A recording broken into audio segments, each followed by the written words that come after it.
Pride and Prejudice Chapter 60. Elizabeth's spirits soon rising to playfulness again, she wanted Mr. Darcy to account for his having ever fallen in love with her. "How could you begin?" said she. "I can comprehend your going on charmingly, when you had once made a beginning, but what could set you off in the first place? I cannot fix on the hour, or the spot, or the look, or the words, which laid the foundation. It is too long ago. I was in the middle before I knew that I had begun. My beauty you had early withstood, and as for my manners, my behavior to you was at least always bordering on the uncivil, and I never spoke to you without rather wishing to give you pain than not. Now be sincere, did you admire me for my impertinence? For the liveliness of your mind, I did. You may as well call it impertinence at once. It was very little less. The fact is, that you were sick of civility, of deference, of officious attention. You were disgusted with the women who were always speaking, and looking, and thinking for your approbation alone.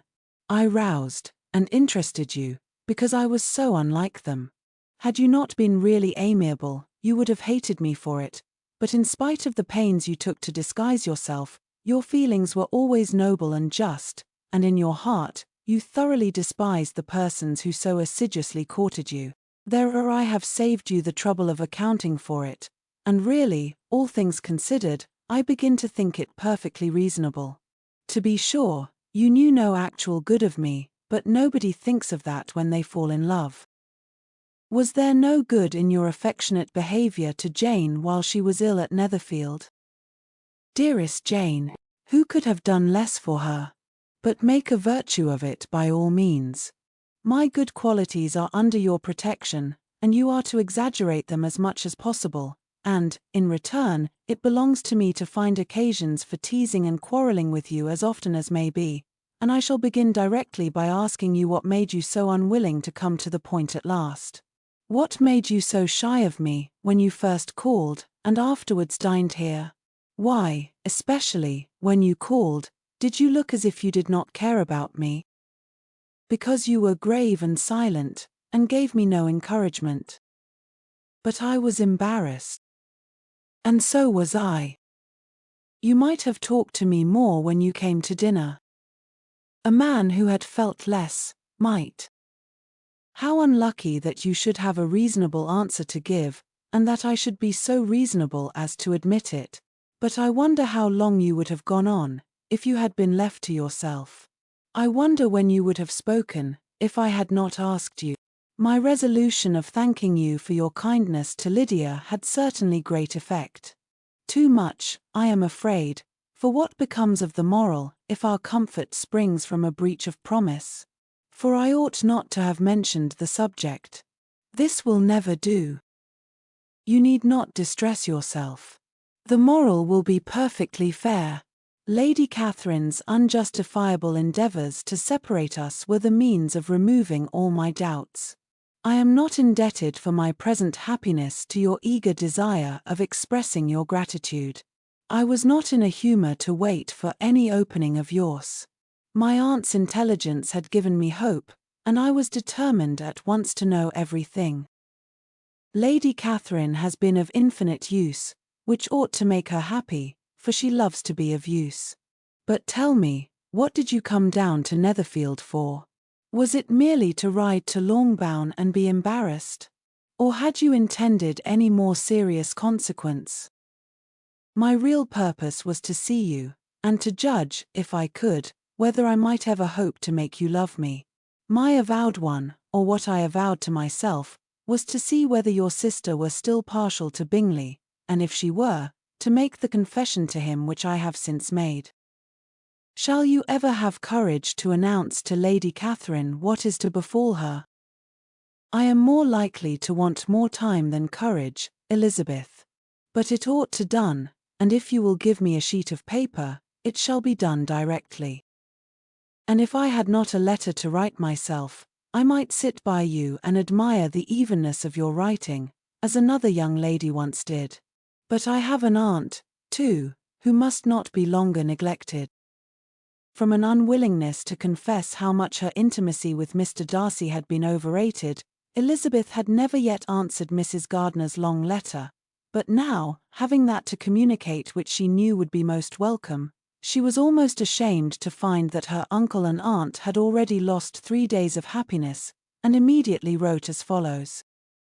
I would have thanked you before, my dear aunt, as I ought to have done, for your long, kind, satisfactory detail of particulars, but to say the truth, I was too cross to write. You supposed more than really existed. But now suppose as much as you choose, give a loose rein to your fancy, indulge your imagination in every possible flight which the subject will afford, and unless you believe me actually married, you cannot greatly err.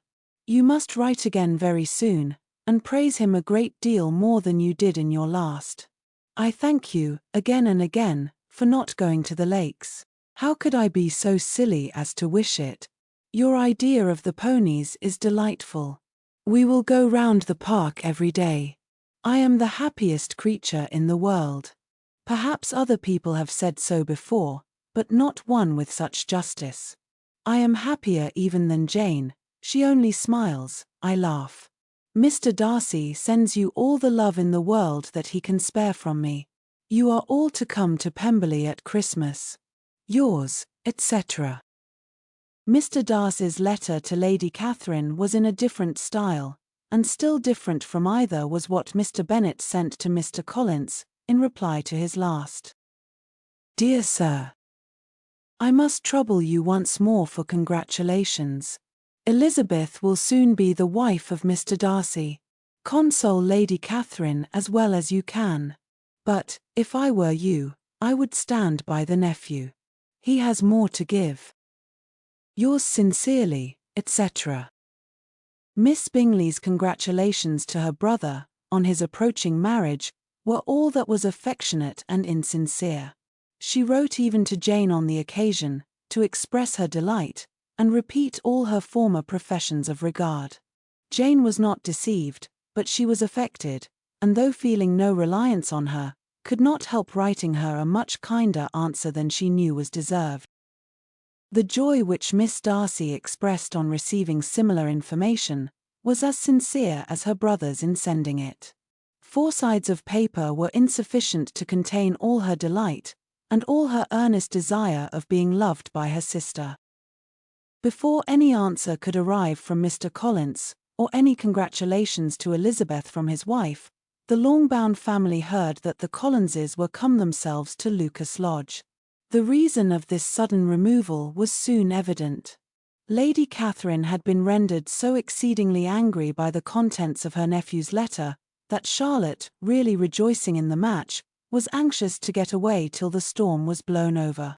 At such a moment, the arrival of her friend was a sincere pleasure to Elizabeth, though in the course of their meetings she must sometimes think the pleasure dearly bought, when she saw Mr. Darcy exposed to all the parading and obsequious civility of her husband. He bore it, however, with admirable calmness.